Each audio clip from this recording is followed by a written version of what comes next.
Off with Kane, and then Zach. Coach Allen was talking about the missed sack opportunities. I think he counted 8 of them. Obviously, Justin Fields is a special football player. How much do you chalk that up to? That's just a special guy that's going to make plays like that. And how much do you chalk it up to? That's our technique. That's our fundamentals. We have to do better than that, I guess. Well, I mean, I think it's a combination of both. Obviously, to get 5 sacks is something we knew we had to do in the game, but we didn't necessarily know we were going to get that many opportunities. Obviously, I called the game pretty aggressive. We felt like we needed to close in on him and give him some different windows and pictures on the back end. And so I think it's a combination of his athleticism and our ability we got to execute better. But there's a standard that we have set here, regardless of who we go against. And certainly Ohio State is the gold standard right now. And Justin Fields, in terms of escapability from a quarterback, there are very few that I've gone against that are equal. Maybe Johnny Manziel when we were at Ole Miss, in terms of his escapability. But we've got to do a better job as we get to our approach to be in position to get him down. Now, good players are going to make plays on both sides of the ball, but I thought if you look at the outcome of the game and the way we called it, we knew we were going to give up some yards. But when we got them to those second down situations or third down situations, we needed 1 or 2 more of those sacks to change the outcome of the game. And if you look at it, there's some critical points in the game where I thought we could have done that and didn't. All right, Zach, and then Kevin. Kane, I guess sort of more of a broader schematic question. What's the balance you want to strike between the aggressiveness that I know you want in the defense and maybe not leaving yourself too exposed, and in kind of layered into that, just how important is the trust that I know you have in the secondary to be able to maybe get aggressive, knowing that guys are going to be able to handle one-on-one matchups and mixed coverages and things like that without, maybe compromising at the back end? Yeah, I thought each game plan and the personnel, this is such a personnel-driven league, what you have to stop and who you have to take away. At the same time, we always know we're going to try to affect the quarterback in the passing game. This team was a pretty heavy drop-back passing team on first and second down, and so we were certainly pretty aggressive with what we did.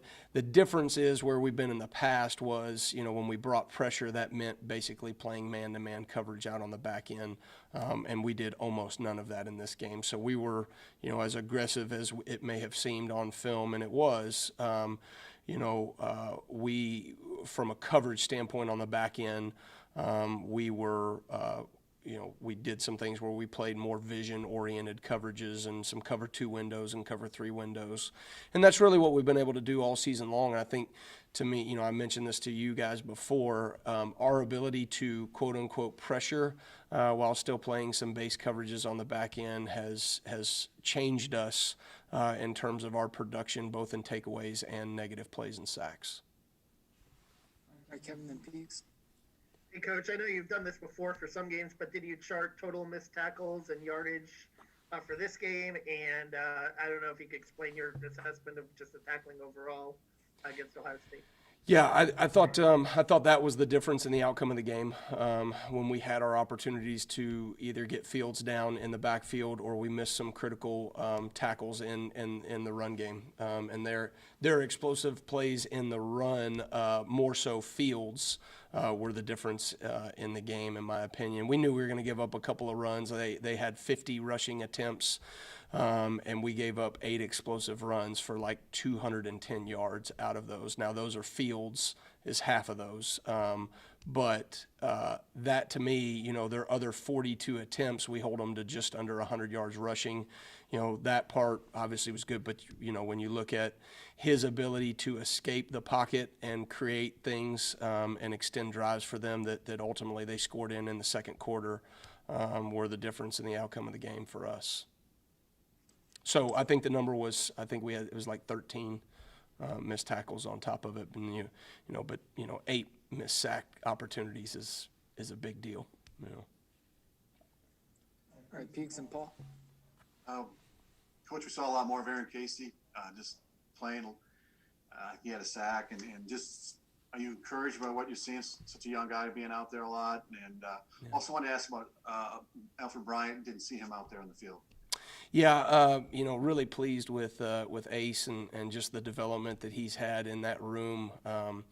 From a body type standpoint, size to speed ratio. Here's a guy that's he's 6'2", he's 235. He can run like a deer, and now he is starting to match wisdom with instincts, and that just takes playing. He's those other guys have played a little bit more than he has in the last year or 2 years previously. And talking about Cam Jones and Micah McFadden and James Miller, even Thomas, obviously before his injury. But he is competing in the same level that those guys are, and I think that's a credit to kind of what he's done in the offseason to prepare himself for the year.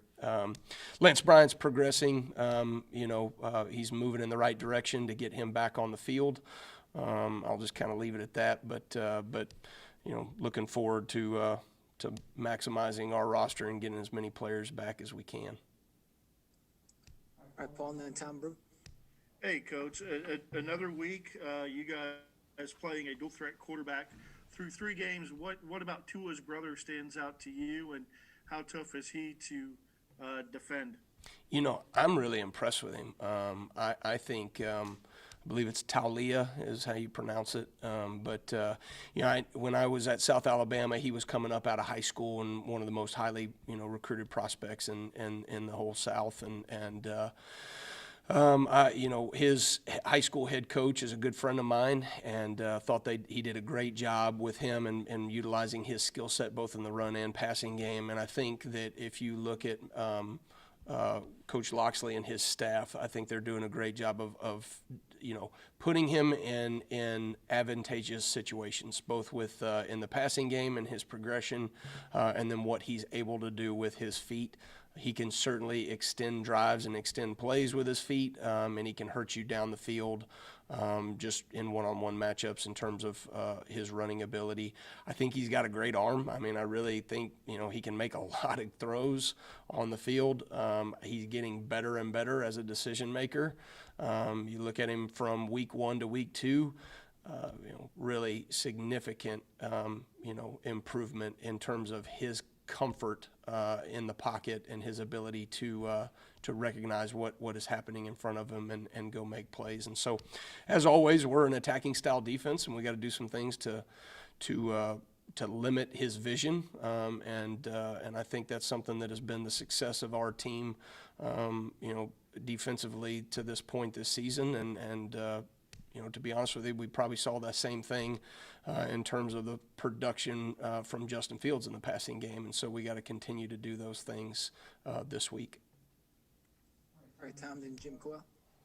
Hey, Kane. Hey, brother. The last 27 minutes of the game held them scoreless.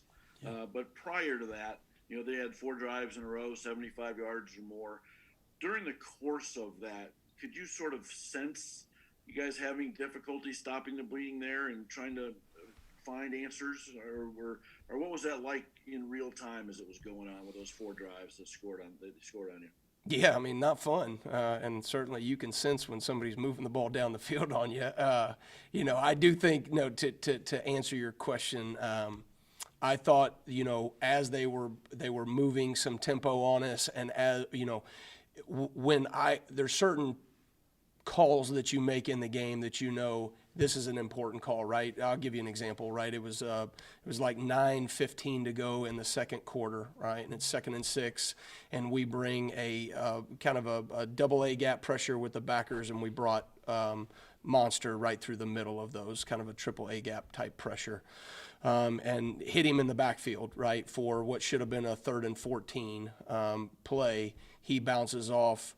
C4 misses the tackle on top of it, right? He extends the play and then throws it out of bounds. Well, instead of being 3rd and 14, now it's 3rd and 6. They end up converting on that 3rd and 6 and score 2 plays later. So, to me, situations like that, when you see, hey, you got to take chances, you got to be aggressive in game plans when in those those 4 drives, you can point to a player too that I thought, hey, this one's a big one that we've got to be able to get them to a third down situation or a second and long that I can take advantage of. And we didn't do that on those drives. The previous 4 drives, we were able to do that. And then basically the second half, we were able to capitalize as well and utilize our big plays to create some confusion and put them in situations we could handle on third down. And so really that was the difference in the game, those 4 drives. Probably the biggest momentum swing was, we fumble on the 3 and they go back and score, making it 28-7, where it probably should have been 21-14 going into halftime. We're probably looking at a very different scenario if we had found a way to stop them there. Jim and Stefan. Coach, the remaining schedule sees offenses that prolific aerial attacks. Having someone on your team like Taiwan Mullen, although he's young, but he seems to be the most confident kid on this team. He reminds me of Elvis. He's got the sideburns, but he's got this unwavering confidence. What does that young confidence from him do for the rest of this defense? Well, I do think that's why we brought, we wanted Taiwan here so badly in the recruiting process, and we saw that just, that infectious personality and what that can do for a team. We saw what it did for a recruiting class in terms of the guys that he was able to bring alongside. He was certainly the Pied Piper of that class and that group. And the way he carries himself in the building, that confident people, guys that believe, that have that core confidence and believe in what they came here to do. I think our room defensively is filled with a number of those guys. And, Taiwan certainly, would be one to point to as much as anybody in terms of his inner belief and what he can do. And he goes out and he proves it and shows it on game day. And so to me, that is as we move forward as a program and competing for Big Ten championships, which is what we had an opportunity to do this past week, that core confidence and experiencing that in games, getting punched in the mouth, in the first drive of the game, and then what they were able to do on their kickoff unit, and then, they got right off the field against us. Those opportunities and then being able to respond improves the core confidence of your team. And so certainly there are not moral victories, but there are things that we can point to in this game that I think will help us be a better football team and a better program moving forward. Stefan, and then we'll wrap up with Dylan. Kane, I know you guys talk so much about it in fall camp, the idea of just swarming after the ball. I mean, to see Jerome come up with that interception, I think it was 20, 30 yards downfield. I mean, how exciting is that? And on top of that, I mean, what kind of progress have you seen from him, just in this past year? Yeah, well, we spend most of our time as a D-line working on interception drills. That's what most of our Coach Peoples individual is used for. It would seem that way. I think we've had, 2 picks already out of the D-line room. And certainly Jerome, it's a credit to his effort that to be able to go turn, pursue, and chase the ball downfield when you're going against an offense that's tempoing and they're going fast and they're moving the ball down the field, to be able to stick your foot in the ground and drive for 10 to 15 yards. It reinforces our message of relentless pursuit of the football. And, my dad always instilled that in all of us as coaches and the cultures that we had defensively over the years, that effort is one of the biggest indicators of takeaways. And certainly we're seeing that from this unit this year. All right, Dylan, go wrap us up.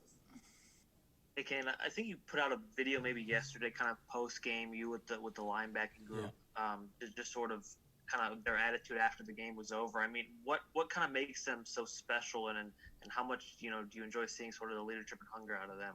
Oh man, I mean, as I looked at that, that was sent to me last night, and I guess you don't necessarily notice, somebody's filming you in that moment, but then, to hear after a gut-wrenching loss like that, the response of a guy like Micah McFadden, who is not just a naturally born leader. He's more of a quiet, reserved player that just lets his play do his talking for him. But he has grown so much as a vocal leader, which is what we need in this defense. And I've told you guys that for 3 years now, how important that was to replace someone like Tigre Scales in our defense. And I think that unit, to be able to go through that and respond after a game, that your immediate thought post-game in the locker room is everything that we see that isn't right on the field has to be corrected from this linebacking core, was one of those just aha moments for me as a coach, to be able to say the culture's been set here. And not that we have arrived, and we've got a lot of work to do and a lot of things to get better as a team, and certainly defensively and as a linebacking core. But to feel that from those players, that just the relentless sense of urgency, that is the culture that Tom Allen has built here. And I think we will see the fruit of those things for years to come. All right, thank you, Kane. All right. Thanks, guys.